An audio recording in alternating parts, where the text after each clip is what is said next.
Today we are going to be doing something different. Normally I talk about wars before they start or after they have ended. In fact, this video was originally going to predict the biggest global war in the game, but just as I was finishing it, the global war started a month early. So instead of predicting the war, I'm going to be answering questions about it. How did the war start? Who is fighting? Why are they fighting? And what will the outcome be?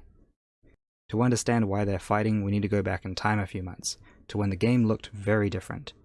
Hollywood Block and Celestial Block were in a standoff.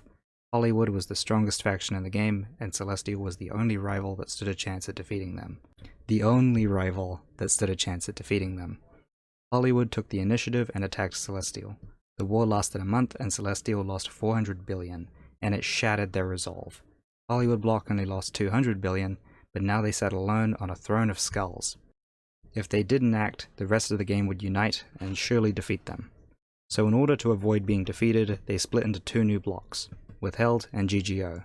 The Immortals got ditched, but they were able to create a new block called Midgard by working with their old friends. Around the same time, the Clock block disbanded. Eclipse and Cataclysm went their separate ways and immediately started bickering like scorned divorcees. Aurora, the third largest alliance in the group, went and joined the Immortals.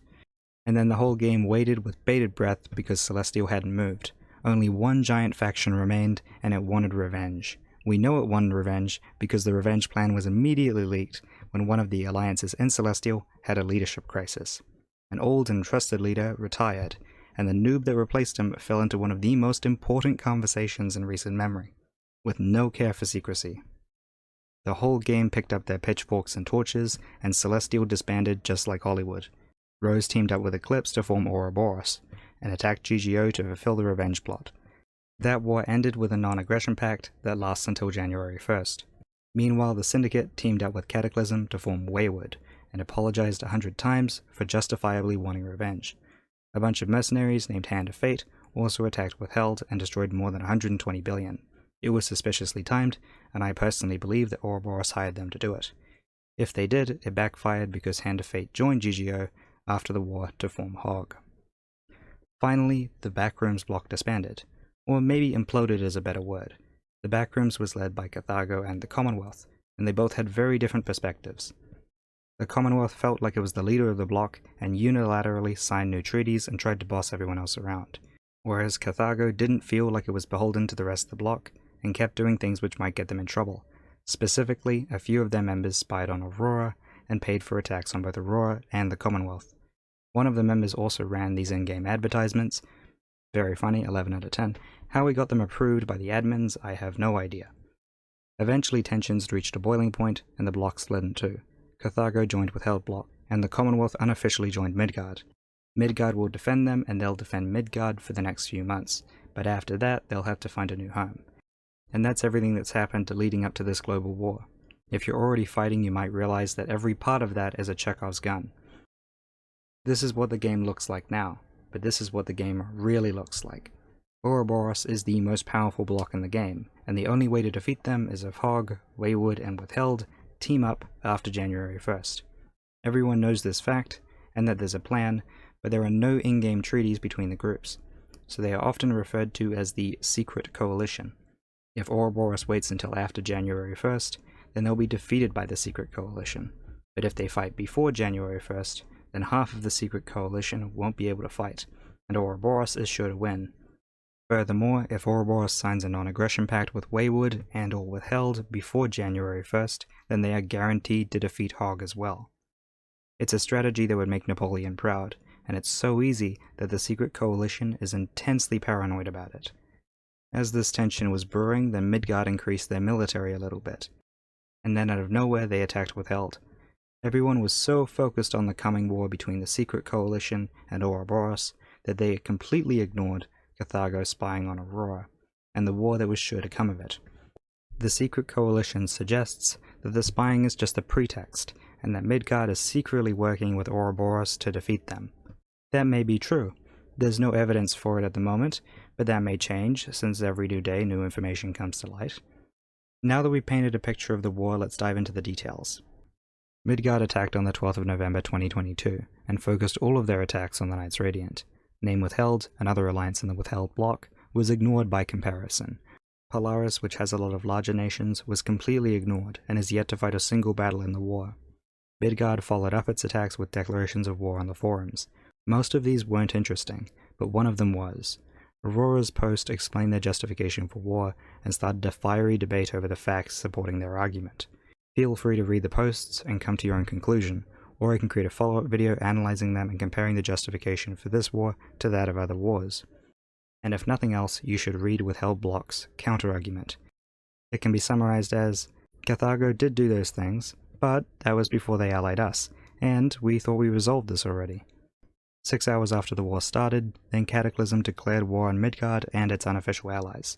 Their declaration of war didn't offer an explanation, but it can be found in subsequent posts, conversations on Discord, and radio shows. Cataclysm believed that Midgard was siding with Ouroboros against the Secret Coalition.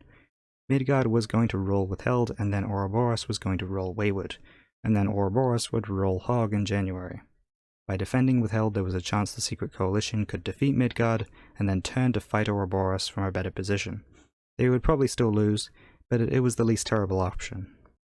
I personally think they made a mistake because there's no evidence to suggest Ouroboros was planning to attack them.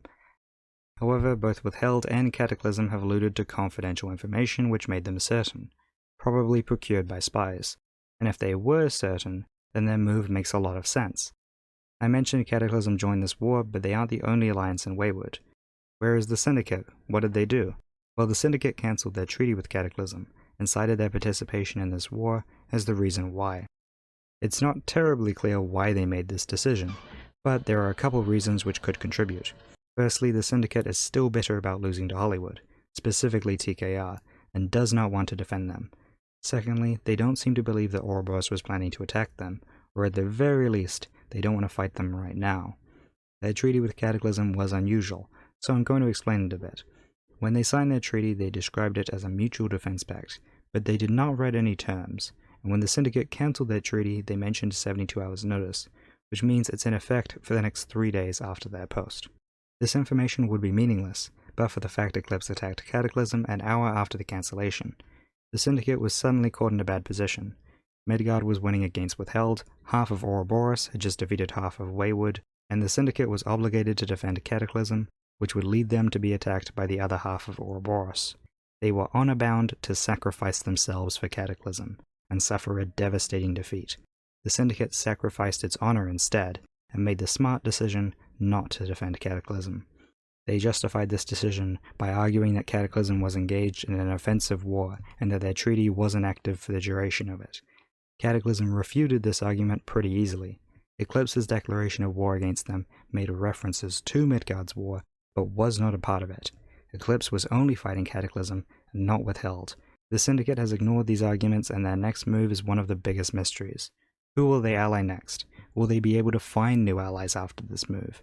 Cataclysm seems to believe they will sign a treaty with Ouroboros, and make it truly unbeatable.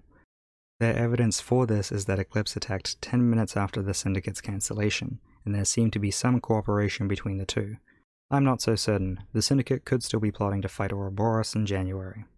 Aside from the Syndicate's drama, what's happening with the war right now? Well, Midgard has defeated most of Withheld, but there is a chance Withheld's larger nations could turn the tide.